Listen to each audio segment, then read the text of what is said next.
The captain's daughter's toys were still inside the cabin.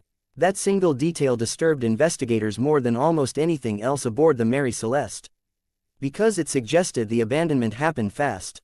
Too fast. When authorities later reconstructed the timeline, they realized something chilling. Captain Benjamin Briggs had no reason to willingly leave his ship forever. He had spent years building his reputation across dangerous oceans.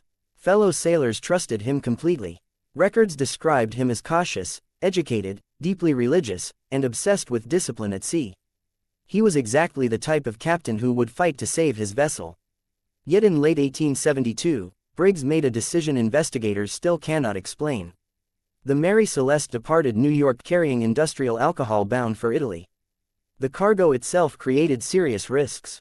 Alcohol vapors could become volatile under certain conditions, especially inside poorly ventilated sections of the ship. Still, nothing about the voyage initially appeared unusual.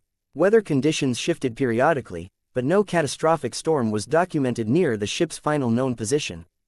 Then the vessel vanished from communication. Days later, the Dei Gratia encountered the drifting ship.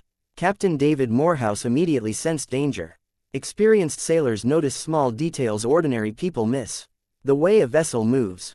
The angle of sails. The silence from the deck. The Mary Celeste looked wrong.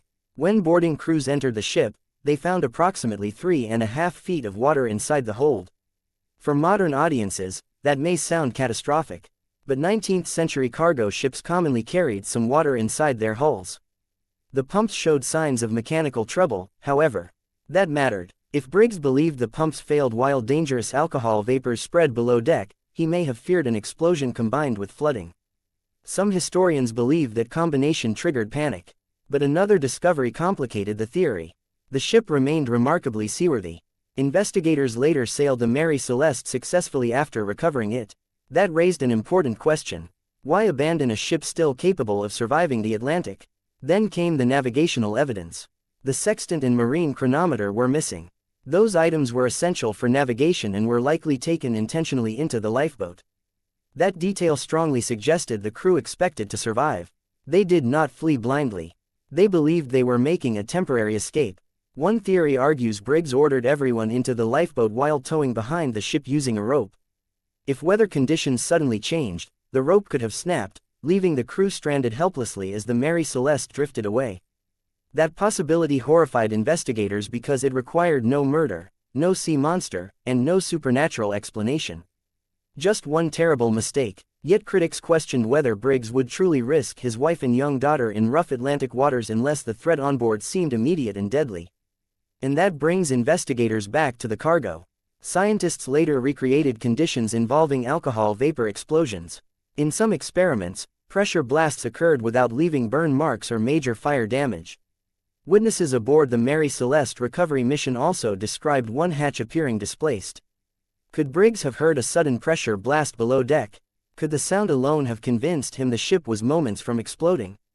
If so, abandoning ship might have seemed rational in the moment. But the Atlantic Ocean punishes hesitation brutally. Even a short separation from the vessel could become fatal. As theories spread, newspapers turned the story into international obsession. Readers became fascinated by the image of an empty ship drifting endlessly through gray Atlantic waters. Writers exaggerated details. Some falsely claimed meals remained warm on tables. Others invented mysterious messages and bloodstains. The myth grew larger than the evidence itself.